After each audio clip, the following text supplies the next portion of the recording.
Bonjour et bienvenue dans cette vidéo consacrée à la correction de la compréhension écrite de l'examen numéro 2.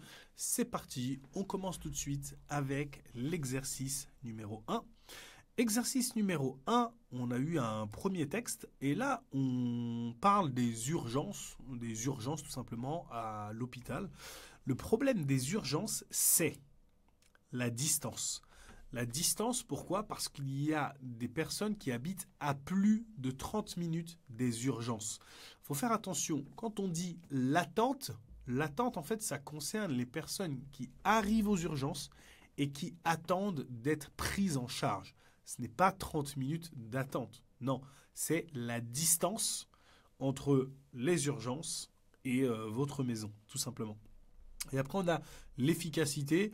On ne parle pas de l'efficacité des urgences là-dedans, en fait. On ne dit pas on ne parle pas des urgences dans le sens où elles m'ont bien soigné, etc. On ne parle pas de tout ça en fait dans le texte.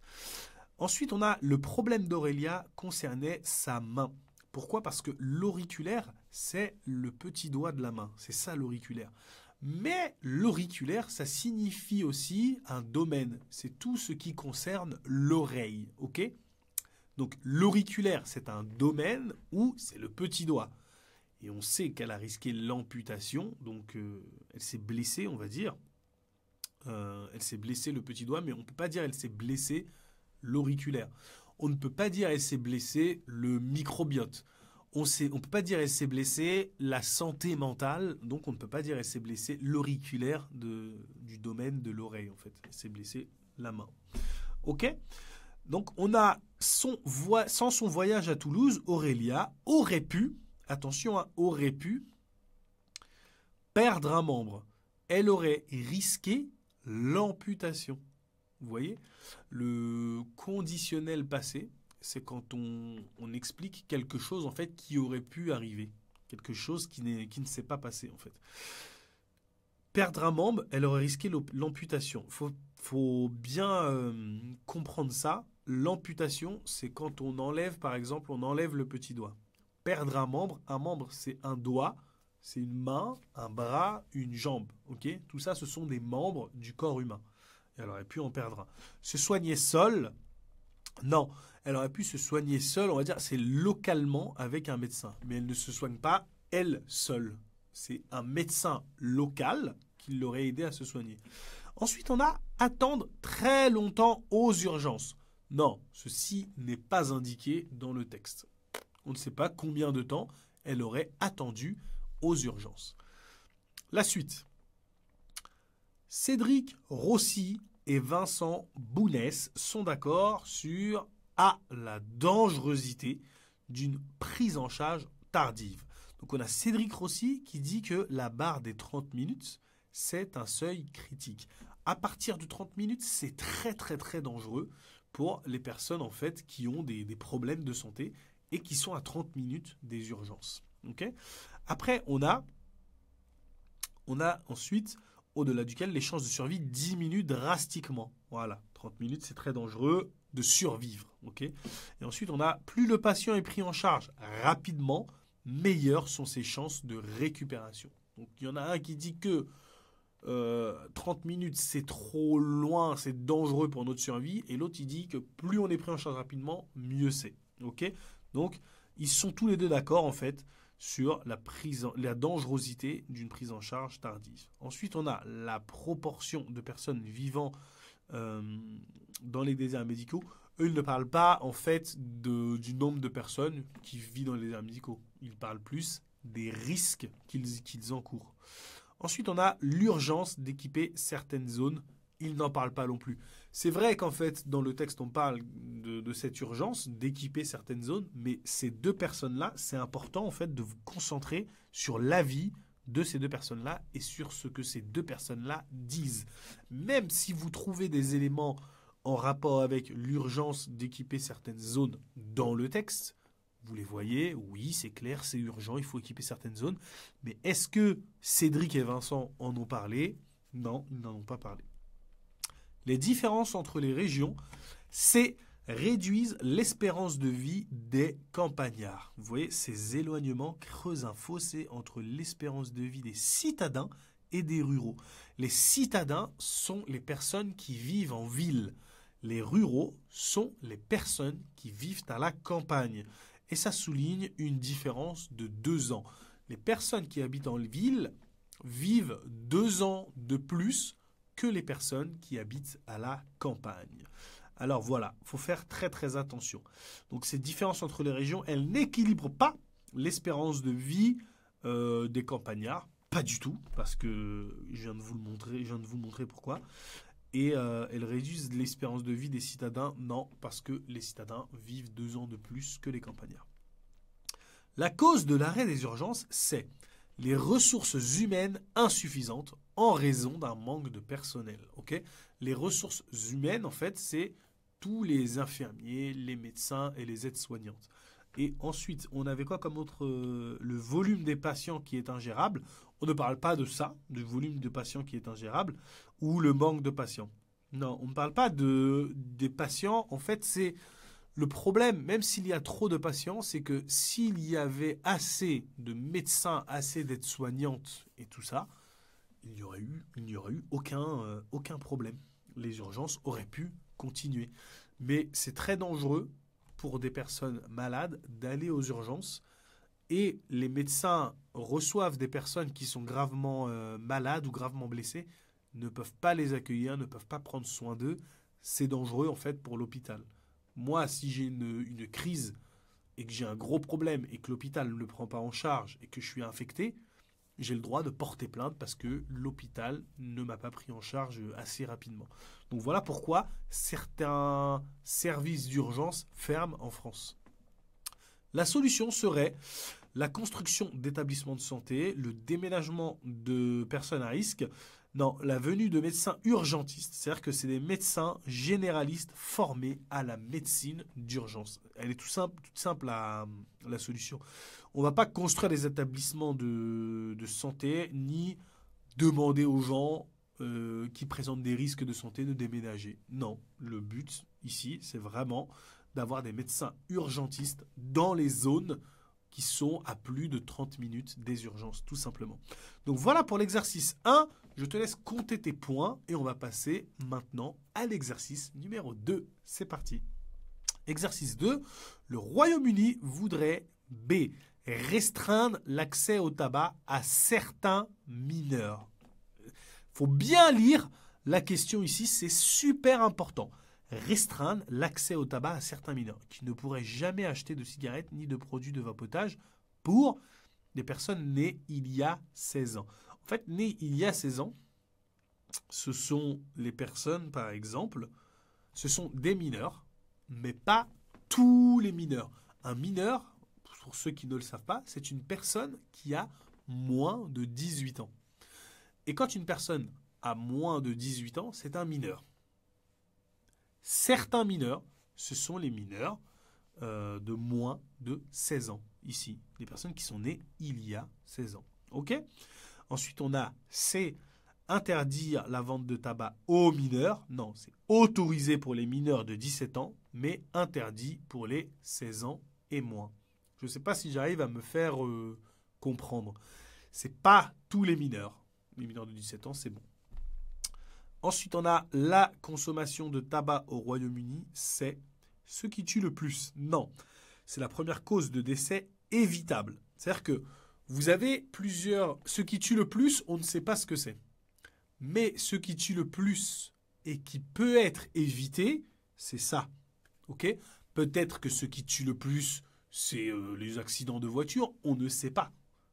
Mais ici, ce qui tue le plus et qui peut être évitable... c'en est la première cause. Okay ? Donc la consommation de tabac au Royaume-Uni, c'est difficile à gérer pour les services de santé. Voilà. Pourquoi ? Parce que ça les met à rude épreuve, le système national de santé. Rude épreuve, rude, ça veut dire difficile. Ça te met à rude épreuve, c'est une expression qui signifie « Waouh !»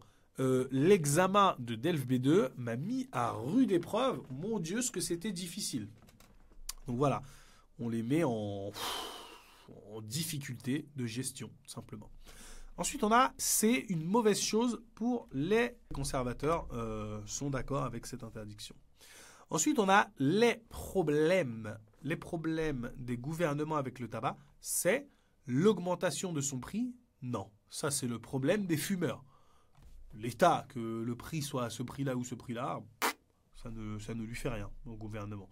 Ensuite, on a c'est ce que coûtent les conséquences de sa consommation. C'est-à-dire qu'on fume, il y a des conséquences. Et ces conséquences-là, la nocivité du tabac a des coûts qui dépassent les bénéfices fiscaux. C'est-à-dire que l'État va encaisser des impôts, mais ce que coûtent les fumeurs à la sécurité sociale, eh ben, ça va dépasser ce que l'État encaisse. Donc voilà, c'est un problème. Et l'addiction des fumeurs. Non, ça c'est le problème des fumeurs. Ça, ce n'est pas le problème des tabacs. Ce qui est vraiment un problème, c'est les conséquences de la consommation et leurs coûts. Ensuite, on a le but de cette interdiction, c'est de rendre le tabac impopulaire. Okay ? Pourquoi impopulaire ? On essaie de le rendre socialement inacceptable et obsolète. Okay ? C'est ce qui est dit, tout simplement. Alors que si le tabac est facile comment dirais-je, le tabac est facile à acheter, pas cher, etc., ce serait quelque chose de vraiment populaire. Mais là, on essaie vraiment de le rendre impopulaire. La question numéro 4, trop cher. Non, parce qu'il est déjà trop cher. Et B, dangereux, il est déjà dangereux. C'est déjà dangereux. Pour le rendre plus dangereux, on aurait peut-être augmenté la nocivité des cigarettes, en fait. On aurait ajouté des produits pour que les cigarettes soient plus dangereuses. Mais non, le but de cette interdiction, c'est vraiment de rendre le tabac impopulaire. Marion Adler est contre la cigarette électronique, trouve la cigarette électronique moins grave. Elle dit, elle présente moins de danger que la cigarette classique. Donc elle n'est pas contre la cigarette électronique. Elle pense que le vapotage n'est pas addictif. Non, elle dit que la nicotine est addictive. Okay ? La nicotine est addictive et la nicotine est dans le vapotage. Donc ce n'est pas correct. Okay ? Si elle dit que le vapotage n'est pas addictif. Ok. Question numéro 6. Jean-Pierre Coutron. Pour Jean-Pierre Coutron, augmenter le prix suffit à dissuader les jeunes de fumer. Non. Il y a une augmentation du prix, plus du vapotage, plus de l'éducation préventive. D'accord ? Donc ça, l'augmentation du prix, ça ne suffit pas. Il faut une chose, deux choses, trois choses pour réussir à dissuader les jeunes de fumer. Il faut 3 éléments. Mais là, on a mis juste l'augmentation du prix, ce n'est pas bon. Les parents ont un rôle à jouer. Ça, ce n'est pas dit. Et ce projet donnera envie aux jeunes de fumer. Ça risque de renforcer l'attrait vers l'interdit. Ce qui est interdit attire vraiment les jeunes. Ça ne va pas forcément les repousser. Ok ? Le ton de cet article est alarmant. Non. Pourquoi ? Parce qu'il n'y a pas de vrai gros problème, comme dans le premier texte, qui est les urgences. En fait, c'était un gros problème, on va dire. C'était un problème grave. Et il n'y avait pas de solution pour ce problème grave. Ok ? Ça, c'est alarmant. C'est dangereux. Il faut vite régler ça. Mais ici, non.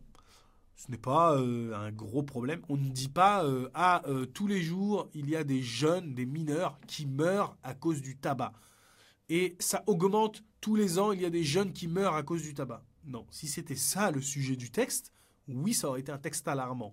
Donc là, le ton n'est pas alarmant pour ces raisons-là. Est-ce que le ton est enthousiaste ? Non, parce qu'on n'est pas sûr que cela va marcher. Et le ton était enthousiaste si tout le monde était d'accord avec cette mesure, si cette mesure avait déjà présenté plusieurs bénéfices. On a dit, waouh, grâce à cette mesure, aucun mineur ne fume, c'est super, la vente de tabac a baissé, il y a moins de malades, ça coûte moins cher à l'État. Non, donc ce n'est pas enthousiaste. Et informatif, pourquoi ? Parce qu'on donne des informations sans juger. On ne dit pas, oui, c'est une mauvaise mesure, c'est une bonne mesure. Ce sont des témoignages qui disent que c'est bien ou qui disent que c'est faux. Mais le ton de l'article en lui-même est informatif, il ne donne que des informations. Voilà pour l'exercice 2.